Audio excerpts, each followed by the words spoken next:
small business owners, and HR professionals. Looking to correctly onboard new talent for your business, but unsure about SB 1100 and how it can impact your onboarding process? Learn from this snippet from our webinar. Stay compliant in 2025. Critical employment law updates for businesses.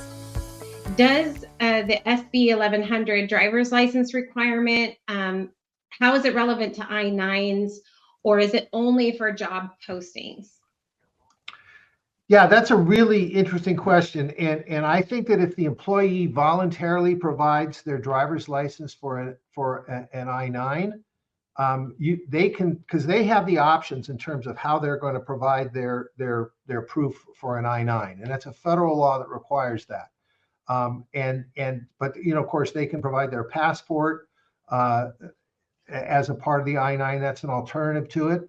But I don't think that from a standpoint of if you go to the employee and you say, here's the I-9, provide whatever information you, employee, choose to provide for purposes of confirming your I-9, if they then voluntarily give you the driver's license, that's not a problem going forward. The problem in the new law is requiring every employer, no matter what, to give a driver's license. And again, so it's really more from the employer side requiring a driver's license rather than the employee voluntarily giving it to you, which they have the option to do under an I-9.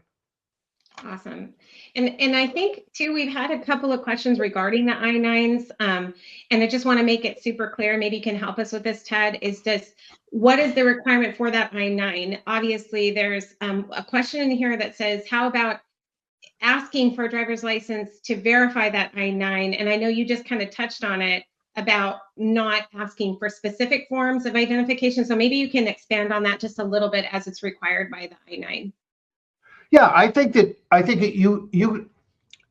it's just how you phrase it. Instead of saying, I want you to give me my driver's license for the I-9, the I-9 communication is, you need to provide documentation to support your citizenship status.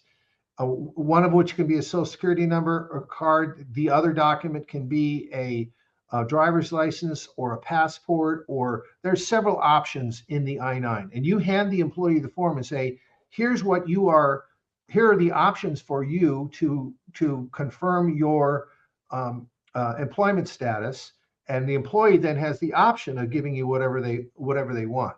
But in other words, it really doesn't change much in that connection, because if an employee says to you, and maybe this will help make it a little clearer.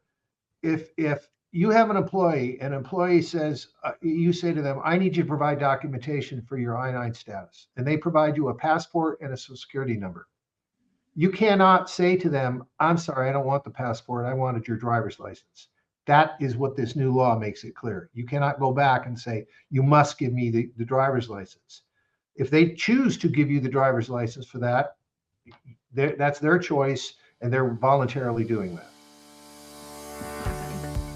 Did you find the webinar snippet helpful? Click the link below to the full free webinar that you can watch on demand.